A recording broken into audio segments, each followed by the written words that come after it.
یو حدیث مبارک بیانوم ډیر ټیم نالم د ټولو ورونو خدمت کې عرض دی لږ سات د نبی صلی الله علیه وسلم حدیث مبارک په شوق او رغبت سره واورئ الله پاک دې موږ ته د عمل توفیق راکړي امام مسلم رحمه الله خپل کتاب کې حدیث ذکر کړي د عقبہ ابن عامر رضی الله تعالی عنہ دے فرمائی رسول اللہ صلی اللہ علیہ وسلم ارشاد دے ما من مسلم يتوضأ فيحسن الوضوء ثم يقوم فيصلي ركعتين مقبلا عليهما بقلبه ووجهه إلا وجبت له الجنة أو كما قال عليه الصلاة والسلام رسول الله صلى الله عليه وسلم ارشاد ده چې نشته یو مسلمان چې هغه ودسو کی او خیسته ودسو کی او بے پاسیگی دو رکعت منزو کی نفل داسی منز چی دن زړه متوجه دی او ظاهری بدن متوجه دی نشته یو مسلمان چې دا عملو کی الا دخل وجبت له الجنه مگر د الله نبی وی جنت الله دل رب دی عمل باندې واجب او لازم وګرځاو دا ډیر خوږ حدیث دی ځکه د رسول الله صلی الله علیه وسلم خبرې دي حاصل مقصد دا دی یو مسلمان ښایسته انداز باندې اودس وکړه چې اسراف پکې نه وي او داسې اودس چې بدعي کلمات هم پکې نه وي د ځان نه دعاګانې وغیره او د دې اودس نه وروسته دی راشي دوه رکعاته نفل لمونځو کې نفل خو په داسې توجه کې دی چې زړه هم حاضر دی او متوجه دی او ظاهري بدن هم متوجه دی په دې دوه رکعاتو باندې د پاره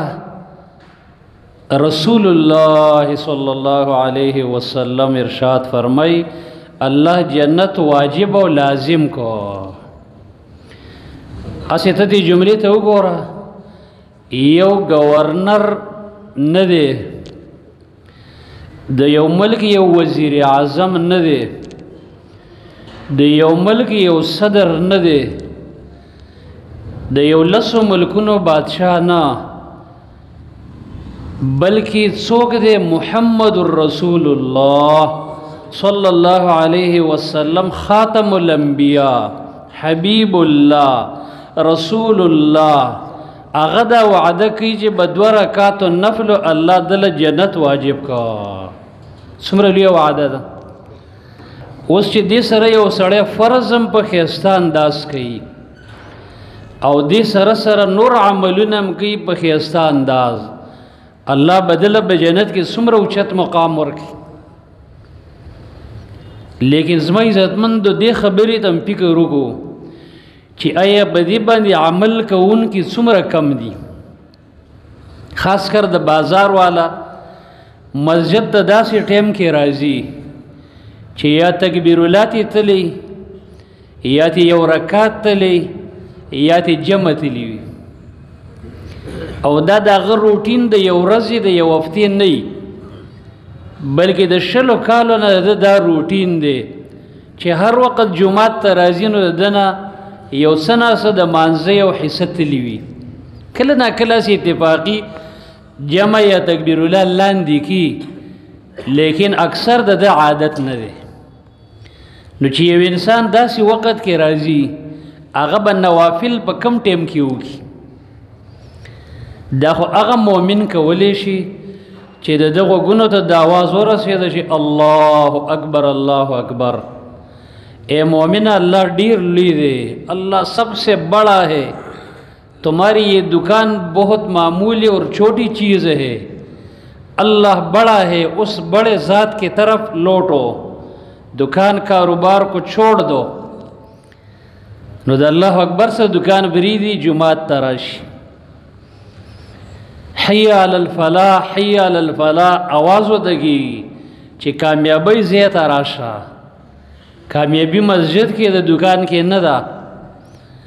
دے دکان بریدی راشی کی استاو دسو کی، یو دو رکاتا نوافلو کی، بے سنت و غیروینو اغو کی، او د مانزه په انتظار باندې کی، نو دا هغه مؤمن کولی شي۔ اوس موږ د دنیا د کاروبار او د تجارت دومره مصروف کړي چې هغه پنځه منځونه جمع سه تکبیر الله سره پوره اهتمام سره نه لاندې کوو۔ اسې دې خبرې ته فکر وکړه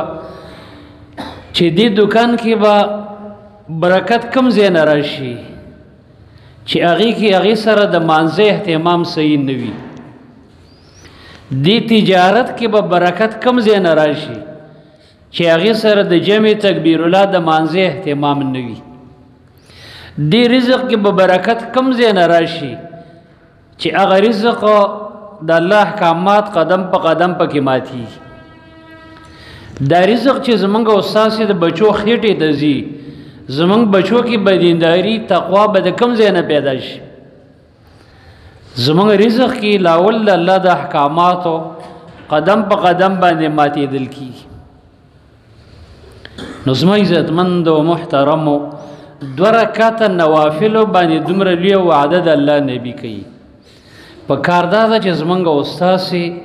د دې سره شوق وي، رغبت وي، دکان زمونږ استاسې ژوند دی، کاروبار زمونږ استاسې ژوند دی، ګاګ به کله ځي کله به راځي، دا زمونږ ژوند سره تړلي دي۔ خوش نصیبه انسان هغه دی چې په دې معاملاتو کې د الله د حکم لحاظ کوي، د الله نه یریږي، د الله د حکم لحاظ کوي۔ دې د وجې نه حدیث د ابو داود کې راغلی دی، رسول الله صلی الله علیه وسلم ارشاد دے، ان اول ما يحاسب به العبد من عمله یوم القیامت الصلاة، قیامت کی د ایمان نه بعد د اعمالو متعلق چې تپوس کیږي اول به د مانځه کیږي، فإن صلحت فقد افلح وانجح وإن فسدت فقد خاب وخسر، که منځ صحیح سالم راووته د انسان به کامیاب شي، او که منځ نیمګړی و د انسان به هلاک شي۔ د دلیل به دی چې اول تپوس هم د مانځه کیږي۔ نو یو فایده دی حدیث کې دا ده چې د دوه رکعته نوافلو باندې د الله د نبي د طرف نه د جنت وعده ده۔ دویمه د نوافلو فایده حدیث مبارک کې دا راغلی چې قیامت په ورځ کله فرایض د انسان کم وي، الله رب العالمین به ملائکو ته ارشاد او فرمایي چې انظروا هل لعبدي من تطوع فاكمل به ما نقصت من الفریضه،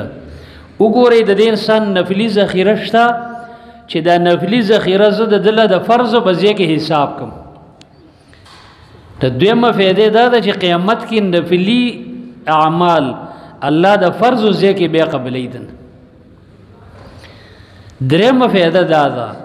چې د نوافلو د سنتو اهتمام چې څوک کوي دا د الله د نبی صلی الله علیه وسلم سره محبت لري، دا د محبت نښه ده، ځکه چې صحابه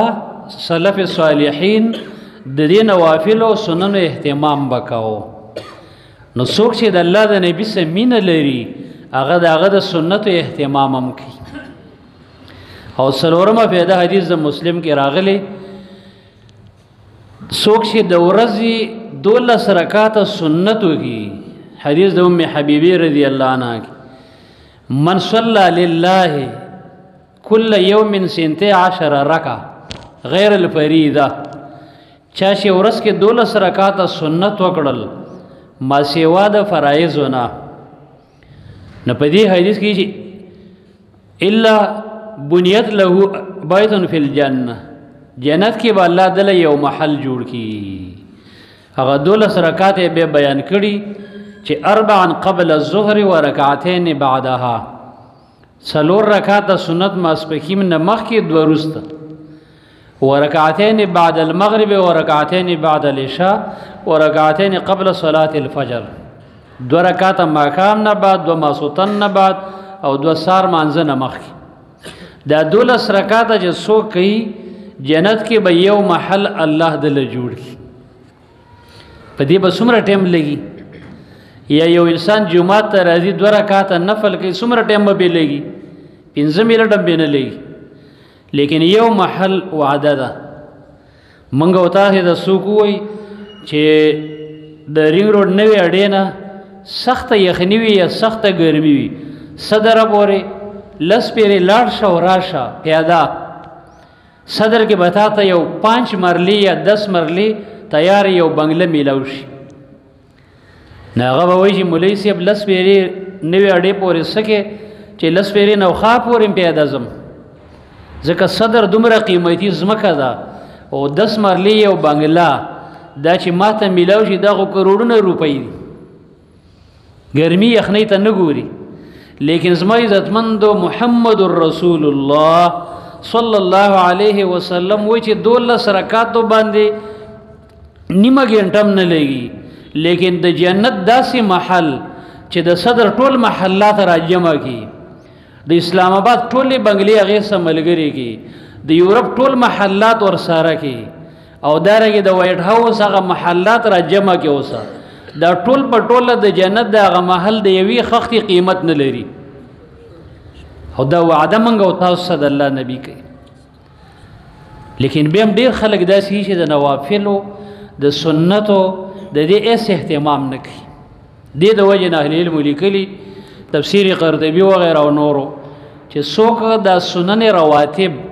د دې سنتو اهتمام نه کوي، دا قلیل المبالات فی الدین، دا په دین کې بے باکه انسان دی. و یرد شهادت او د ده ګوی به هم نه قبلیږي، او د ده محبت کم دی د الله د نبي سره. دا په دین کې بے باکه انسان دی، بے پروا. په کار دا ده چې مؤمن بنده کې د اهتمام وي. سنت نوافل دا اعمال معمولی سیز مه ګڼه، بیا به الله توفیق درکوي. کو چېرته دا معمولی سیز ګڼې بیا به د الله ته محروموي. نو دې د وجې نه مسلمانانو ورونو مانځه ته 15 منټه مخکې را روانېږه، الله به د 2 رکعاتو توفیق هم درکوي. هغه فضیلت به حاصل شي چې و انتظار الصلات بعد الصلات. رباط څه ته وایي؟ یو رباط دا دی چې دشمن ته سنګر کې ناست، یو د الله نبی وایي چې فذلکم الرباط فذلکم الرباط فذلکم الرباط. یو مانځه نه بل مانځه انتظار کې ناست دی، دا هم داسې دی لکه شیطان ته سنګر کې ناست، سرحد یې تړلی. دویم دا چې دی وخت کې ملایکې دعاګانې کوي، اللهم اغفر له، اللهم ارحمه، یا الله د باندې رحم وکړي، یا الله بخښنه ورته وکړي، حاجتونه پوره کړي چې څوک مخکې راځي. لیکن عام معمولی د بازار یا د بای سیزونو د وجې نه موږ نه جمع کله کله لاړه شي، تکبیر الله لاړ شي، دا نقصان دی زما عزتمند. دې د وجې نه د نیکو اعمالو اهتمام کوه. الله به د دکان کې، کاروبار کې، رزق کې به الله برکت واچي. الله به د پیسې د لاسانه باندې درکوي، او کنه د الله د بندګۍ نه سستېږي، دنیا کې به د الله مشقت کې اچي. بعضې خلک سار راځي د شپې 11 او 10 بجې صدر نه ځي، بعضې خلک سار راوځي غرمې پورې الله رزق ورکوي. ومن یتق الله یجعل له مخرجا ویرزقه من حیث لا یحتسب. چا کې چې تقوا د نیک عمل دی الله رزق پراخه ورکوي، آسان.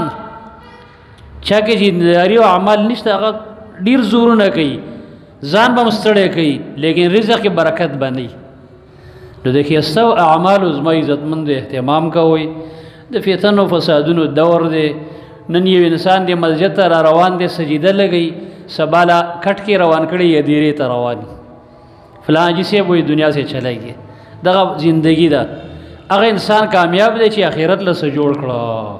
نو هر عمل ته مانځه ته مخکې کوشش کوو چې یو 2 رکعاته وکړو لږ څه ذکر وکړو دعا وکړو اذان او اقامت منځ کې دعا هم قبلېږي بیا د مانځه په خوند باندې انسان پوهېږي نو ټول ورونه به انشاءالله کوشش کوو که نه الله دې موږ او تاسې ته د هر خیر او د نیک عمل توفیق را نصیب کړي الله دې زموږ عملونه خپل دربار کې قبول او منظور کړي وصلی الله علی نبینا